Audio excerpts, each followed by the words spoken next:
Welcome to Facts TV News, where everything is true. St. Anne police probing alleged sexual assault of visitor at hotel.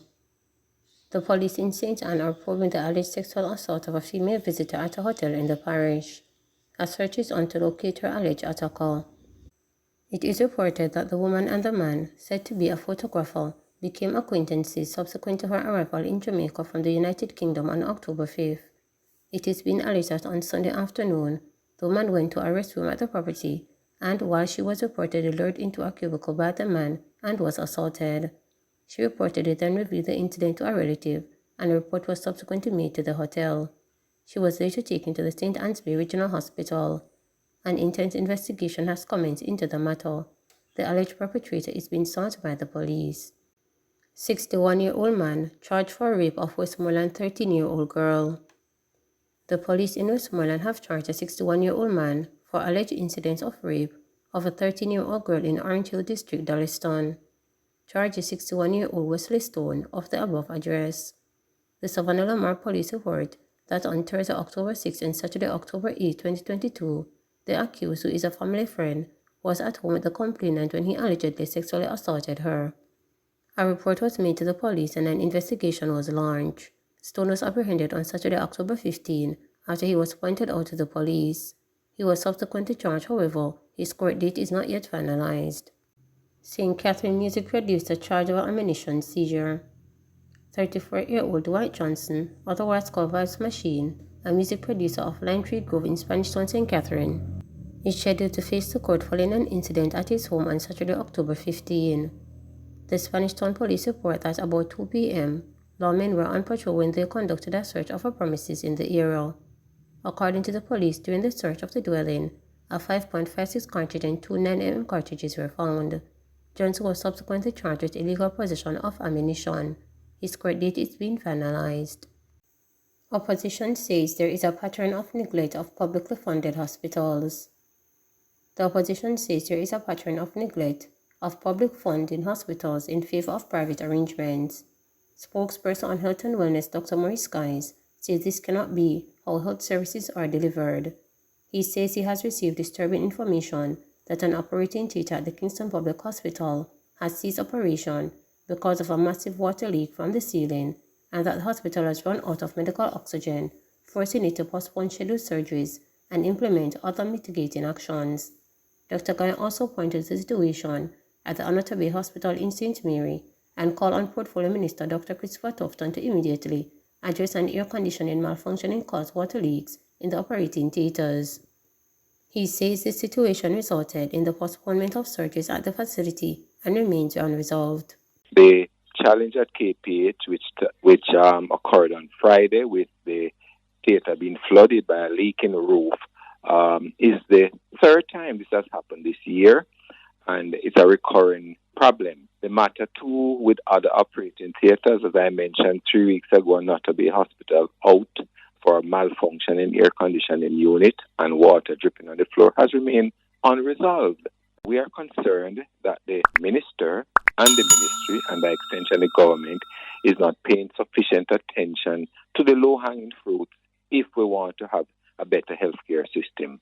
Meaning that these repairs will cost very small amounts of money compared to what is paid under the Code Care program for private hospitals to be doing the same surgery that these theatres would have been tasked to do. It is almost like a penny-wise, pound foolish. So we're calling minister to ensure that the poor, the people who use these hospitals, who cannot afford private care, are offered the services at those hospitals simply by making sure the operating theatres are functioning. No crisis.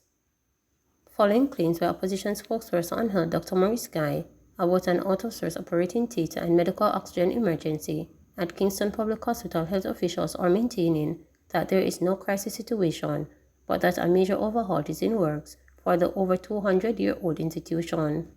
Dr. Guy, in a statement released on Monday, said he had received disturbing information that one of the operating theatres at the KPH ceased operation 3 days ago because of a massive water leak from the ceiling. But Health and Wellness Minister Dr. Christopher Tufton, responding to queries by reporters, said the situation with operating theatre is being resolved while the oxygen issue had been remedied. We do expect from time to time that we will have these types of incidents at KPH, and whenever it occurs, we send a team in to resolve them.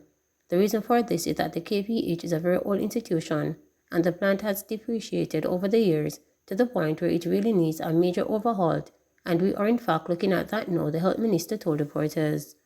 We have done an assessment using our multilateral partners to look at the plan to see what are the major structural changes that need to be taken place, because there is a fear that KPH could go same way as Conway Regional Hospital because of limited maintenance over many years, and the fact that the plant is very old plant, Dr. Tufton explained. Tufton stated, "I empathize with some of the concerns raised by Dr. Guy and others, but he also should appreciate that we are dealing with a very old facility, and from time to time, we have pipes breaking in the wall and such other things happening. Whenever these things happen, we try to resolve them quickly, but the ultimate solution is going to be a major overhaul, which is in train but will happen over a few years."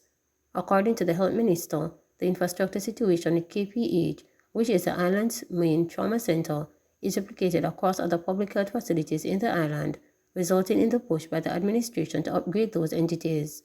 This is why this government has appropriated one of the largest expenditures on capital infrastructure in public health since independence, over US $200 million.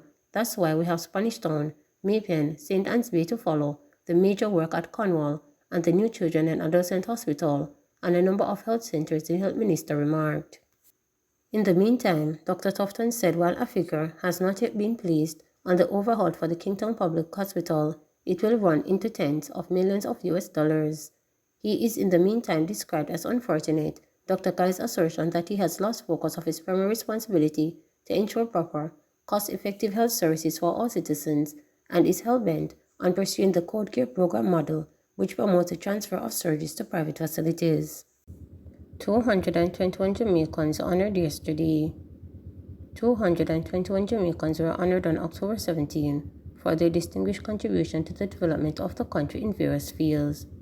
The ceremony of investiture and presentation of national honors and awards was held at King's House. 10 persons received the Order of Jamaica.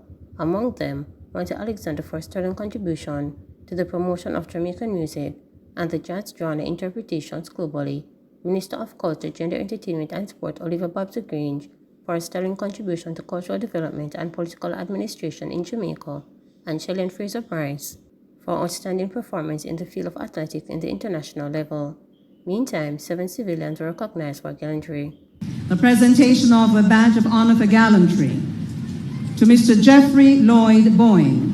On July 31, 2020, sometime after 7 p.m., Mr. Boyne noticed a young boy fighting to stay afloat in crocodile-infested waters in Bridgeport, St. Catherine. After several failed attempts to call out to the boy, Mr. Boyne jumped into the water and rescued him. It was later discovered that the boy was hearing impaired. For exemplary heroism in saving the life of a young boy from drowning, Mr. Jeffrey Lloyd Boyne.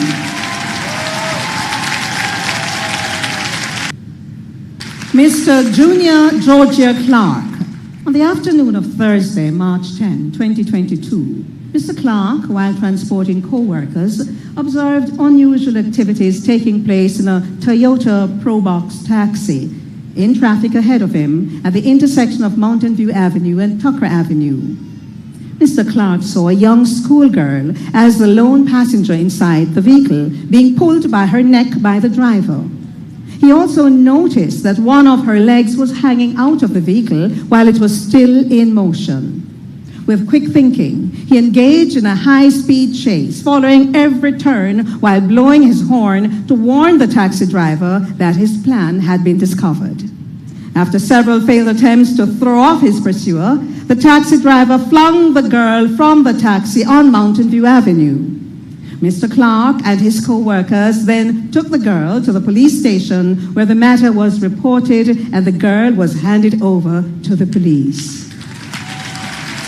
For his exemplary bravery in preventing the abduction of a young schoolgirl and for his life-saving action, Mr. Junior Georgia Clark. Please remember to subscribe, like, share,